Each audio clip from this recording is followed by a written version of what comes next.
Je suis né dans un village indigène et j'ai toujours lutté pour subvenir aux besoins de ma famille. Dès mon plus jeune âge, j'ai appris la valeur du travail acharné et de la persévérance. Quand j'ai obtenu un emploi dans une usine, j'ai cru que mon avenir serait assuré. Mon patron semblait être un homme strict, mais j'ai pensé que c'était simplement de l'exigence. Malheureusement, je n'imaginais pas encore à quel point mon parcours là-bas serait ardu. Un jour fatidique, j'ai été désigné pour opérer une machine que je considérais dangereuse. Même si je craignais pour ma sécurité, j'ai obéi aux ordres sans trop poser de questions. Je ne voulais pas risquer de perdre cet emploi qui signifiait tant pour moi. Cependant, mes mains transpiraient et mon cœur battait la chamade, trahissant ma peur. C'est alors que l'accident qui allait changer ma vie à jamais s'est produit. Le bruit assourdissant de la machine a été suivi d'un cri que j'ai reconnu comme étant le mien. J'ai ressenti une douleur déchirante et, étourdi, j'ai réalisé que ma jambe était coincée. Des collègues ont couru pour m'aider, mais les dégâts étaient déjà faits. L'usine entière s'est mobilisée pour me secourir, tandis que mon sang tachait le sol. À cet instant, j'ai compris que plus rien ne serait comme avant. Ils m'ont emmené à l'hôpital en urgence, et les médecins ont décidé de m'amputer la jambe. J'étais sous le choc en apprenant la nouvelle, incapable d'imaginer mon avenir. Mes pensées tournaient en rond, cherchant un coupable à tout cela. Je me demandais si je pourrais continuer à travailler et à subvenir aux besoins de ma famille. La réalité cruelle était que je n'aurais plus ma jambe pour toujours. Quand je suis finalement retourné à l'usine, l'accueil de mon patron a été glacial. Il n'a montré aucun regret pour ce qui s'était passé et a même insinué que c'était de ma faute. Il n'y avait aucune empathie ni préoccupation, seulement la froideur de quelqu'un qui se croyait supérieur. Pire encore, je l'ai entendu m'insulter en me traitant de crétin. C'est à ce moment-là que j'ai senti la colère grandir en moi, presque incontrôlable. J'ai essayé de garder mon calme, mais le mépris et l'humiliation me rongeaient. J'étais un homme qui avait perdu sa jambe en obéissant aux ordres, mais on me traitait comme de la vermine.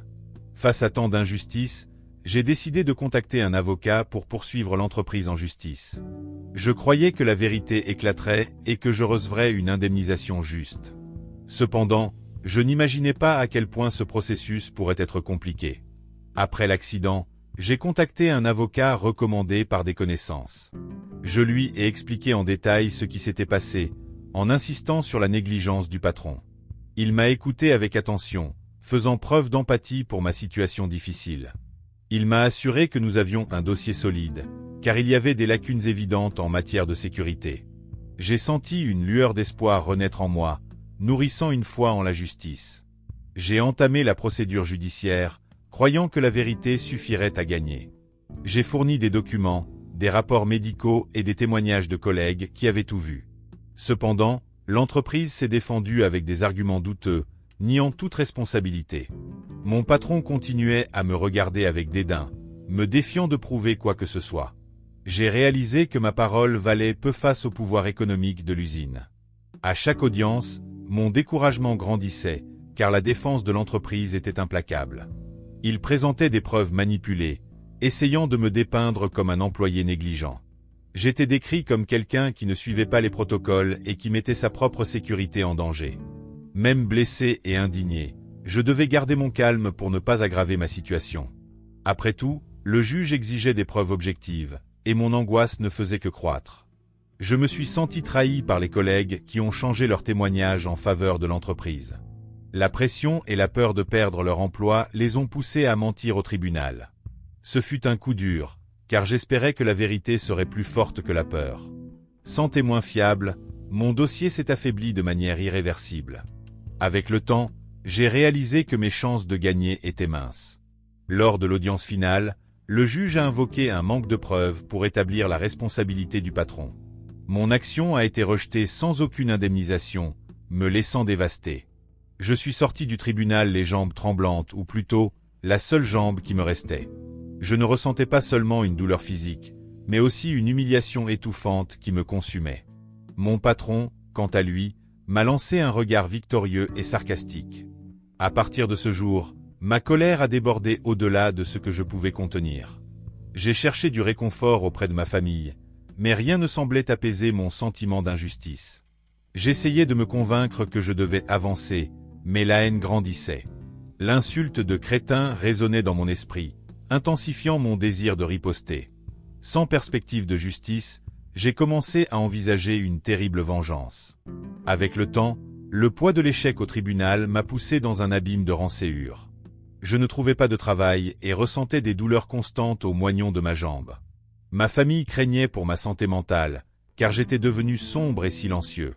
Le sentiment de révolte grandissait chaque nuit où je dormais mal, me rongeant de l'intérieur. Sans alternative, j'ai commencé à planifier quelque chose que je n'aurais jamais imaginé faire. J'ai rassemblé quelques économies qui me restaient et j'ai décidé d'acheter une arme. Ce fut un choix désespéré, guidé par la haine qui me consumait. Je me souviens de la sensation étrange de tenir cet objet, lourd et froid. J'ai ressenti un mélange de peur et de puissance, comme si quelque chose en moi avait changé. Je savais que ce chemin pourrait ne pas avoir de retour, mais je m'en fichais déjà. Peu à peu, j'ai commencé à surveiller mon ancien patron, essayant de découvrir sa routine.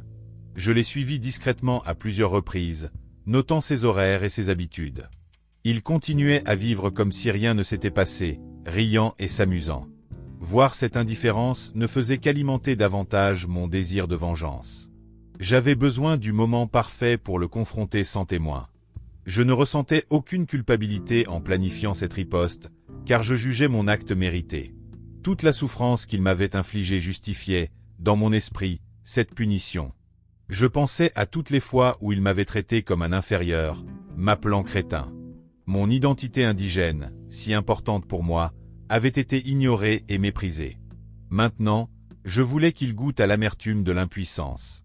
Lors d'une de mes rondes, j'ai découvert qu'il fréquentait un bar presque toutes les nuits. Il buvait avec des amis, riant fort, et semblait sans souci. Cela m'irritait profondément, car je vivais dans la misère et lui dans le luxe. J'ai décidé que ce bar serait le théâtre de mon règlement de compte définitif. J'ai observé chaque détail du lieu, préparant mon moment. Malgré la peur, quelque chose en moi était devenu inflexible. Je voyais mon reflet dans le miroir et remarquais un homme aigri, consumé par la douleur. Toute ma frustration convergeait vers un seul objectif, confronter mon bourreau. Je savais qu'après cela, ma vie pourrait changer de manière irréversible. Pourtant, je sentais que je devais faire ce pas vers ma vengeance. Finalement, j'ai choisi une nuit où il est allé au bar sans beaucoup de compagnie. Je l'ai attendu caché, l'arme à la ceinture et la respiration haletante. L'adrénaline pulsait, tandis que je me souvenais du passé et du procès injuste. Mon cœur battait la chamade, mais je restais ferme dans ma décision. J'étais prêt à lui infliger la douleur qu'il m'avait causée. Il est entré dans le bar, a brièvement parlé au barman et a commandé quelque chose à boire. Je me suis assis dans un coin sombre, observant chacun de ses mouvements. La colère me rongeait la poitrine, mais je devais garder mon calme pour ne pas attirer l'attention. Je l'ai vu, un peu ivre, se diriger vers les toilettes. C'était l'occasion parfaite pour le confronter sans public ni interruption. J'ai marché vers les toilettes, sentant mes mains trembler légèrement.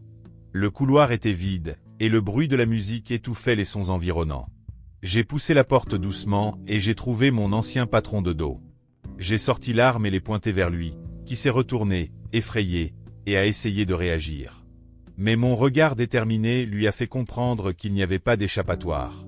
Sans dire un mot, je l'ai forcé à s'appuyer contre le mur, dominé par la terreur. Il a balbutié, essayant de se justifier, mais je ne voulais pas entendre d'explication. Toute l'humiliation que j'avais subie, tout le mépris, explosait en moi à cet instant. Je voulais qu'il ressente la même impuissance qui m'avait envahi. C'est pourquoi j'ai sorti de ma veste une grande bouteille d'ayahuasca, un thé hallucinogène que ma tribu indigène utilisait pour ses rituels. Je lui ai ordonné de boire tout le contenu, menaçant de presser la détente s'il refusait. Il a lutté contre la nausée et a essayé de discuter, mais j'ai simplement appuyé davantage l'arme contre lui. Ses yeux trahissaient la panique, et il a obéi, buvant goulûment. Le goût amer et fort semblait le tourmenter à chaque gorgée, mais je n'ai pas arrêté. C'était ma façon de lui rendre le poison qu'il m'avait un jour infligé. Une fois qu'il eut fini, j'ai laissé tomber la bouteille vide et rangé l'arme. J'ai vu la sueur couler sur son visage, la peur marquée dans chaque expression. Je l'ai laissé là, tremblant et désorienté, tandis que je sortais sans être remarqué. La musique du bar continuait, mais j'avais l'impression que le monde s'était tu. Au fond, Quelque chose en moi s'était brisé, mais je ne pouvais pas revenir en arrière. Après avoir quitté le bar, j'ai été envahi par un mélange de soulagement et de culpabilité. La vengeance avait été consommée, mais je ne savais pas ce qui m'attendait. J'ai marché dans les rues sombres, réfléchissant au chemin que ma vie avait pris. Je pensais à ce que l'avenir me réservait, maintenant que j'étais devenu un vengeur. Il n'y avait plus de retour possible à la personne calme que j'avais été autrefois. Ce que je n'avais pas prévu, c'était la réaction violente de l'ayahuasca dans son corps. J'ai appris, par des rumeurs, que mon ancien patron avait commencé à se sentir très mal peu après. Il a vomi et a eu de graves hallucinations, perdant toute notion de la réalité. Au bar, les gens étaient sous le choc, ne comprenant pas ce qui s'était passé. Pendant ce temps, je restais à l'écart, le cœur lourd mais résolu. Avec les jours qui passaient, j'ai entendu des histoires sur son état mental. On disait que son état s'était rapidement aggravé, le rendant instable et paranoïaque. Il aurait développé une schizophrénie qui l'avait complètement coupé de la réalité. Cette issue fut un choc, même pour moi, qui avais planifié sa souffrance. Je n'avais jamais imaginé que la boisson l'affecterait de manière si dévastatrice. Les gens le voyaient errer dans les rues, murmurant des phrases incohérentes. Il semblait ne plus reconnaître personne, pas même ses anciens amis. L'entreprise s'est également éloignée de lui, peut-être par honte ou crainte du scandale.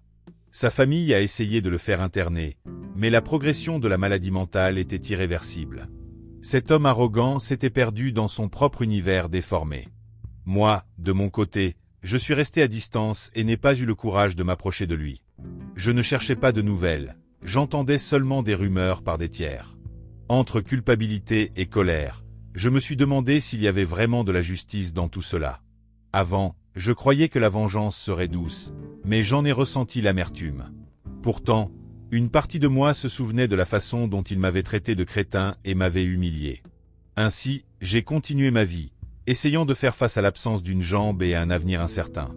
L'ombre de cet acte me suivait, et je ressentais un vide que rien ne comblait. Je ne me suis jamais complètement repenti, mais je ne peux nier que plus rien n'était pareil. Après tout, causer la destruction mentale de quelqu'un est un fardeau qu'on n'oublie jamais. Je porte ma douleur et mon histoire, sachant que, d'une certaine manière, je me suis aussi perdu. Depuis lors, ma routine se résume à survivre jour après jour, sans grand projet. La communauté indigène essaie de me soutenir, mais je me suis éloigné de tous par honte. Je porte avec moi la cicatrice physique de ma jambe absente et la marque spirituelle de mon acte. Cet environnement d'usine, le tribunal et le bar sont devenus des souvenirs douloureux. Tout ce qui me reste est un mélange de rancœur, de regrets et de solitude. Chaque fois que je me regarde dans le miroir, je me souviens du regard terrifié de mon ancien patron. Parfois, j'imagine s'il erre encore, déconnecté de toute réalité. Je sais que son état mental n'est jamais revenu à la normale, selon les commentaires des autres. La culpabilité m'envahit, mais le souvenir de son indifférence me brûle encore intérieurement. Ce paradoxe d'émotions me consume dans un silence que peu peuvent comprendre. Lors d'une de mes nuits d'insomnie, j'ai repensé au procès que j'avais perdu. J'ai pensé à l'injustice et à la douleur que j'avais subie, mais aussi à ce que j'avais causé en retour. Peut-être aurais-je pu chercher un autre chemin, mais je me suis laissé emporter par la haine. Ce qui avait commencé comme une quête de réparation s'était terminé en tragédie. Pourtant, j'affronte cette réalité comme une partie inévitable de mon histoire. Ma famille, peu à peu, essaie de me rapprocher, mais je me sens distant. Je n'ai raconté qu'une partie des faits, craignant le jugement qui pourrait peser sur moi. Pourtant, je perçois l'amour qu'ils ont pour moi et l'inquiétude qu'ils manifestent. Ils m'offrent du réconfort et essaient de me donner la force d'avancer. Mais le poids de ma conscience reste un mur qui rend difficile mon rapprochement. Parfois, j'ai envie de demander pardon, mais les circonstances me retiennent dans le passé. Vivant avec le manque de preuves au tribunal, je n'ai jamais obtenu de justice formelle. Peut-être ai-je moi-même anéanti toute chance de rédemption en suivant ce chemin. Cependant, je ne peux pas effacer ce qui s'est passé, car c'est gravé dans ma mémoire.